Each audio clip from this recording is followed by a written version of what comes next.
Welcome students. देखिए, हमने इसके पहले लेक्चर में concept of atoms, elements, molecules and compound को स्टार्ट किया था। इस लेक्चर में हमने एलिमेंट की डेफिनेशन रिपीट की थी।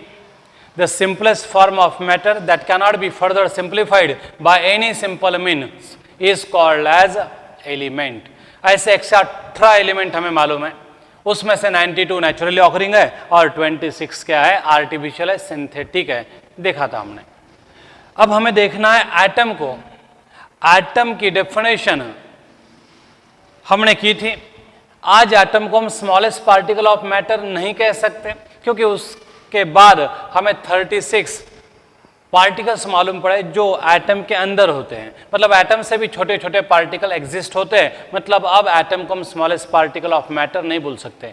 Smallest particle of matter electron हो सकता है, प्रोटॉन, न्यूट्रॉन, क्योंकि ये एटम के अंदर है तो जाहिर है एटम से छोटे ही होंगे। तो इसलिए अब एटम की डेफिनेशन जो थी वो हमें चेंज करनी पड़ेगी। The smallest particle of matter is called as atom, ऐसा नहीं कह पाएंगे। तो अब हम डेफिनेशन कैसे कर सकते हैं? तो हमने कल डेफिनेशन देखी है, आपको याद आती भी होंगी। The smallest particle of element which represent the all the characteristic properties of that element is called as atom. कैसे डिफाइन किया था हमने?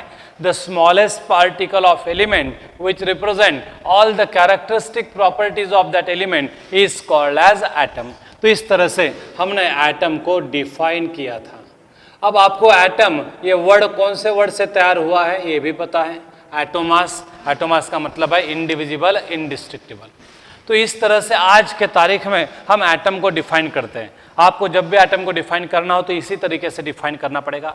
The smallest particle of element which represent all the characteristic properties of that element is called as atom. अब atom smallest है, कितना smallest है? तो इसके लिए भी हमने एटम की रेडियस देखी थी। क्या बताई थी मैंने एटम की रेडियस? तो रेडियस ऑफ एटम को हमने मेजर किया, वो कितना पाया गया? 10 to the power -10 मीटर, जिसे हम क्या बोलते हैं? 1 एंगस्ट्रॉम यूनिट। याद रखिएगा बच्चों, 1 एंगस्ट्रॉम ये भी एक लेंथ मेजर करने का यूनिट है, जिसकी वैल्यू है 1 angstrom unit is equal to 10 to the power -10 metre. तो इसको हम 1 एंगस्ट्रॉम बोलते हैं। तो radius of atom is in the range of 1 angstrom, that is it is in the range of 10 to the power -10 metre. अब atom की size पता चल गई।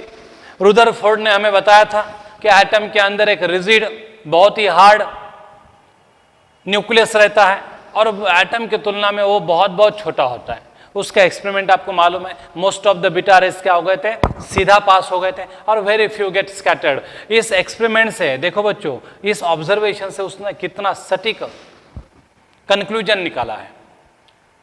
बहुत सारे रेस सीधे पास हो गए, लेकिन कुछ मतलब बहुत ही कम क्या हो गए? डेविएट हो गए थे। तो इस पर से उसने अंदाजा लगाया कि एटम के अंदर जरूर कुछ तो भी हार्ड, हेवी, बहुत ही डेंस क्या है?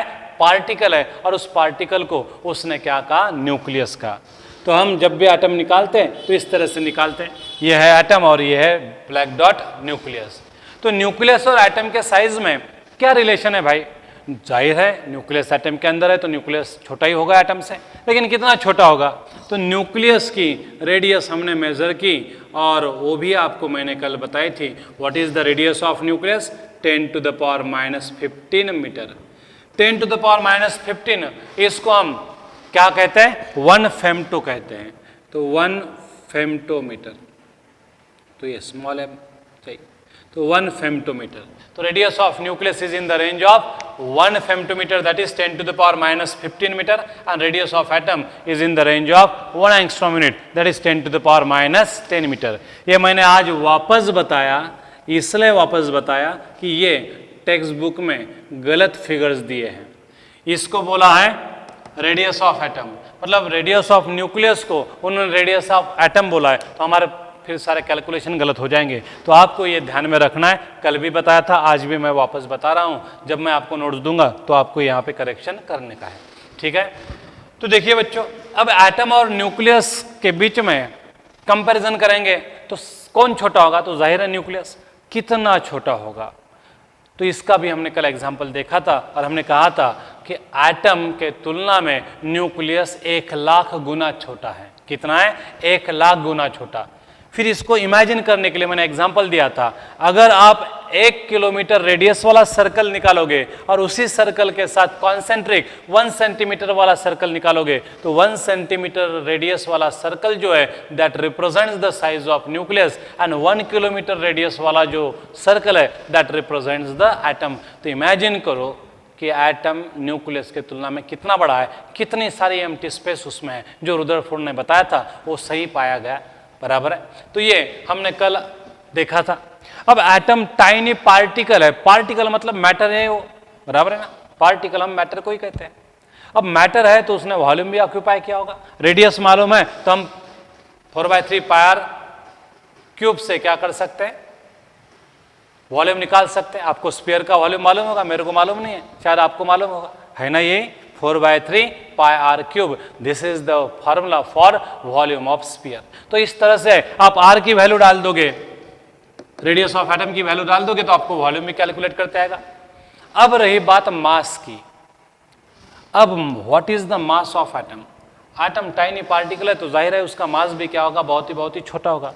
तो हमने हाइड्रोजन एटम का जो स्मॉलेस्ट एटम है, सबसे, बराबर है, सबसे कम लाइटर एटम है, लाइटेस्ट एटम बोल सकते हैं उसे, उसका मास कितना है? तो जब हमने हाइड्रोजन का मास मेजर किया तो it is found to be is in the range of 10⁻⁻27 kg। तो यहाँ पे भी अपने टेक्स्ट बुक ने, स्टेट बोर्ड के, गलती की है। जनरली सारे किताबों में टेक्स्ट बुक छोड़ के what is the mass of atoms, तो it is in the range of 10⁻⁻27 kg। Maximum book में ये फिगर दी है और यही फिगर सही है। टेक्स्ट बुक में 10⁻⁻26 लिखा है, 10⁻⁻26 kg। तो ये वैल्यू आपको यूज करनी नहीं है, गलती से ये वैल्यू उन्होंने दे दी है। तो आपको अगर मास पूछा तो what is the mass of atom, तो आपको बोलना पड़ेगा mass of atom is in the range of 10⁻⁻27 kg। kg में पूछा तो 10⁻⁻27। अब मास ऑफ एटम आपको ग्राम में पूछा जाएगा तो ग्राम में कितना बताओगे? तो आपको कन्वर्शन करते आना चाहिए kg का ग्राम में। क्या है भाई कन्वर्शन फैक्टर? हमें मालूम है 1 kg इज इक्वल टू 1000 ग्राम। तो 10⁻⁻27 kg यानी कितना ग्राम होगा? क्रॉस मल्टीप्लिकेशन से हम निकाल सकते हैं 10⁻⁻27 इंटू 1000। 1000 को हम कैसे लिखते हैं बच्चों? 10⁻3। अब मैं इनको सॉल्व करूंगा तो कितना आएगा? 24। तो इसलिए ग्राम में अगर आपको मास बताना है तो what is the mass of an atom in gram? 10⁻⁻24 gram. इसका मतलब ये है कि इनके मासेस बहुत छोटे हैं, बहुत ही स्मॉल है। तो mass of atom is in the range of 10⁻⁻27 kg and 10⁻⁻24 ग्राम। ग्राम में बताना है तो इस पर से हमें अंदाजा आता है कि how small the atoms are, बराबर है। तो इस तरह से हम एटम के बारे में थोड़ी बहुत जानकारी देख सकते हैं। तो ये आपको पूछा जाएगा, radius of atom, radius of nucleus, उसके बाद मास ऑफ एन एटम। हाइड्रोजन का मास पूछा जाएगा आपको, तो हाइड्रोजन एटम का मास है 1.66 इंटू 10⁻⁻27। तो mass of hydrogen atom is equal to 1.66 into 10⁻⁻27 kg या फिर 1.66 इंटू 10⁻⁻24 ग्राम। तो this is the mass of hydrogen. अब देखिए ये मासेस बहुत छोटे हैं, इतने छोटे कि ऐसे मैग्नीट्यूड को न्यूमेरिकल पर्पस के लिए यूज करना बहुत डिफिकल्ट जाता है। अगर मैग्नीट्यूड 2 भी गए तो भी कैलकुलेशन में प्रॉब्लम आएगा। अगर मैं बोलूंगा आपको कि भाई मल्टीप्लिकेशन करो 341 321 623 इंटू 1234, अब ये कैलकुलेशन करना आपके लिए बहुत डिफिकल्ट जाता है। डिफिकल्ट मतलब आपको आता है लेकिन टाइम ज़्यादा लगता है क्योंकि मैग्नीट्यूड्स बड़े बड़े हैं। इसलिए जब मैग्नीट्यूड टू मच बिगर रहती है तब भी कैलकुलेशन करते वक्त दिक्कत आती है, टाइम कंज्यूमिंग प्रोसेस होती है। और जब मैग्नीट्यूड छोटी होती है 0.0000321326123 इंटू 0.00123। अब ऐसा कैलकुलेशन करोगे, ये तो भी बहुत बड़े नंबर है इसके तुलना में, ये तो भी बहुत बड़े नंबर है इसके तुलना में। अब ऐसे नंबर का भी मल्टीप्लिकेशन हमें हार्ड जाता है। इसलिए हम मैग्नीट्यूड को टू स्मॉल या टू बिग नहीं रखेंगे, हम मैग्नीट्यूड को छोटा रखेंगे। तो ये टू स्मॉल मैग्नीट्यूड हो गई, और ऐसे मैग्नीट्यूड को कैलकुलेशन पर्पस के लिए यूज करना हमारे लिए डिफिकल्ट जाता है, इसलिए इन मासेस को हम इस्तेमाल नहीं करते। इन मासेस को हम इस्तेमाल नहीं करते, हम मासेस थोड़ा अलग ढंग से निकालते हैं, रिलेटिव ढंग से निकालते हैं। तो जब भी हम एटॉमिक मासेस की बात करेंगे तो हम केजी या ग्राम इनमें से कोई भी टन, क्विंटल या कोई भी यूनिट यूज नहीं करने वाले, हम रिलेटिवली मासेस को मेजर करने जा रहे हैं। भाई रिलेटिवली का मतलब क्या होता है कि जब आप 10वीं के एग्जाम हो गई, आपकी रिजल्ट आने का है, अब रिजल्ट आ गया, समझो XYZ नाम का बच्चा है, आप तो टैलेंटेड हो, समझो एक नॉर्मल सा मेरे जैसा बच्चा है, XYZ नाम है उसका रिजल्ट लग गया 10वीं का, उसको 77% मार्क मिले। अब जैसे उसको मार्कशीट मिली, उसने देखा, उसके ऊपर प्रिंट होके आया 77%। अब 77% को अब हम कम भी नहीं बोल सकते क्योंकि अच्छे परसेंट है, और ज्यादा भी नहीं बोल सकते क्योंकि मोस्ट ऑफ द बच्चों को 100 में से 90 बच्चों को 80 के ऊपर ही परसेंटेज मिलते हैं आज के तारीख में, बराबर है ना। तो आज बहुत ज्यादा परसेंटेज मिलते हैं बच्चों को। अब 77% मिले हैं उस बच्चे को, जैसे उसने अपनी मार्कशीट देखी वो बेचारा मायूस हो गया। अब उसको लगा कि घर पे जाके मम्मी डैडी डांटेंगे, लेकिन हिम्मत करके वो घर पे गया। अब जैसे हिम्मत करके घर पे गया तो उसकी दीदी ने उसकी मार्कशीट देखी, भाई ने देखी, बड़े भाई ने, पिताजी ने देखी, मम्मी ने भी देखी, सब उस पर गुस्सा हुए। कमीने, तेरे को गाड़ी थी ट्यूशन को जाने के लिए, तेरे को सब कुछ था, तेरे को स्पेशल रूम थी, तेरे रूम में एसी था, हमको कुछ नहीं मिलता था, हम फटी चप्पल पहन के चलते थे, तेरे को शूज़ था, ये था, वो सारे सुविधाएं गिनते हैं। फिर वो ये मतलब बहुत ज़्यादा डांटते हैं। वो बोलते कि देख बाजू वाला लड़का जो है उसके पिताजी कितने गरीब है, वो साइकिल से जाता आता था, उसको 98% मिले और तेरे को कमीने 77, सारी सुविधाएं थी, उससे तो ज़्यादा सुविधाएं तेरे को थी, उसको कुछ भी नहीं मिला था, फिर भी उसने 98% लाए और तूने कमीने हमारा नाक कटवाया, तुझे सिर्फ 77 मिले। अब भाई बच्चे के मन में सवाल आता है कि आप जब देखो तब मेरी उस बच्चे के साथ कंपैरिजन क्यों करते हैं? उसके सामने मेरे परसेंटेज कम है, ठीक है ना, कोई प्रॉब्लम नहीं, वो टैलेंटेड है। लेकिन आप इस बाजू वाले घर के बच्चे को भी देखें ना, बाजू वाले घर की जो लड़की है उसको 35% तो मिले हैं, बाउंड्री पर पास हुई है, उसके साथ भी कभी मेरी कंपैरिजन करो, उसको 35 मिले, मेरे को 77 मिले, दुगने से भी ज्यादा मिले हैं, आपने तो खुश होना चाहिए। आप जब देखो तब उसके साथ क्यों कंपेयर करते हो? उसके सामने मैं डल हूं, ठीक है, लेकिन इस लड़की के सामने मैं तो टैलेंटेड हूं, दुगने से भी ज्यादा टैलेंटेड हूं, इसके साथ मेरी कंपेयर करो।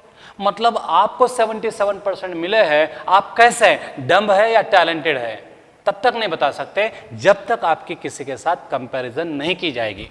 आपके घर वाले 98 वाले के साथ कंपैरिजन करते हैं तो उसके सामने आप डम दिखाई देते हो, लेकिन आप मन ही मन में कंपेयर करते हो बाजू वाली लड़की के साथ, उसको 35% मिले हैं, बोलते कि उसके दुगने से भी ज्यादा है, मतलब उससे तो मैं बहुत ज्यादा टैलेंटेड हूं। तो आप कैसे हो ये आप पर निर्भर नहीं रहता, आप कैसे हो ये दूसरे पर डिपेंडेंट है। आप टैलेंटेड हो या डम हो ये सामने वाले के पर डिपेंडेंट है जिसके साथ तुम्हारी कंपैरिजन हो रही है। अब इसको हम बोलते हैं रिलेटिव।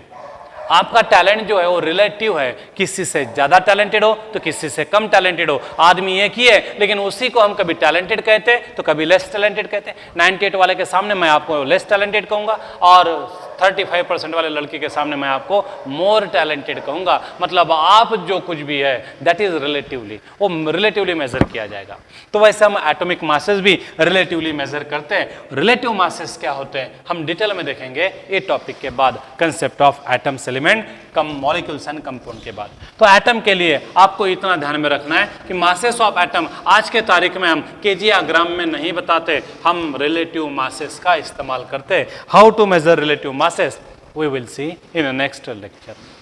अब देखो मॉलिक्यूल, ये भी बार बार वर्ड आता है। मॉलिक्यूल का मतलब क्या होता है भाई?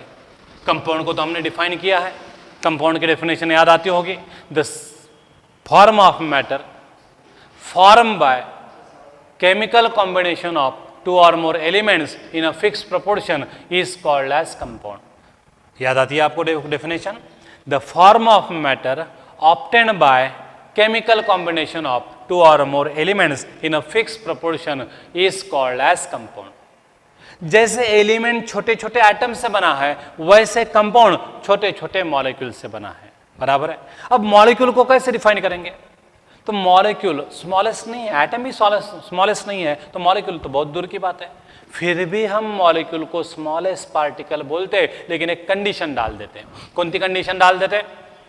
The smallest particle of compound which represent all the characteristic properties of that compound is called as a molecule। देखो, हमने एटम और मॉलिक्यूल की डेफिनेशन जानबूझ के एक जैसी बनाई है ताकि हमें याद जल्दी आ जाए। एटम को मैंने क्या कहा था? The smallest particle of element which represent all the characteristic properties of that element is called as atom. Exactly in the same way we have defined molecules. कैसे डिफाइन करते हैं मॉलिक्यूल को? The smallest particles of compound which represent all the characteristic properties of that compound is called as a molecule. तो इस तरह से हम molecule को डिफाइन करते हैं। तो समझ में आया मॉलिक्यूल की डेफिनेशन? एक बार रिपीट करता हूं मैं आपके लिए। The smallest particle of compound which represent all the characteristic properties of that compound is called as a molecule. जाहिर है मॉलिक्यूल में एक से ज्यादा एटम रहते हैं, कभी कभी एक भी रहते हैं। मोनो एटॉमिक मॉलिक्यूल भी है वहां पे, जैसे कि helium is a mono atomic molecule, उसका एटम ही मॉलिक्यूल है, मॉलिक्यूल ही उसका एटम है, बराबर है। तो इनर्ट गैसेस के एटम और मॉलिक्यूल सेम ही होते हैं, ऐसे मॉलिक्यूल को हम मोनो एटॉमिक मॉलिक्यूल कहते हैं, एक एटम से बनने वाले मॉलिक्यूल।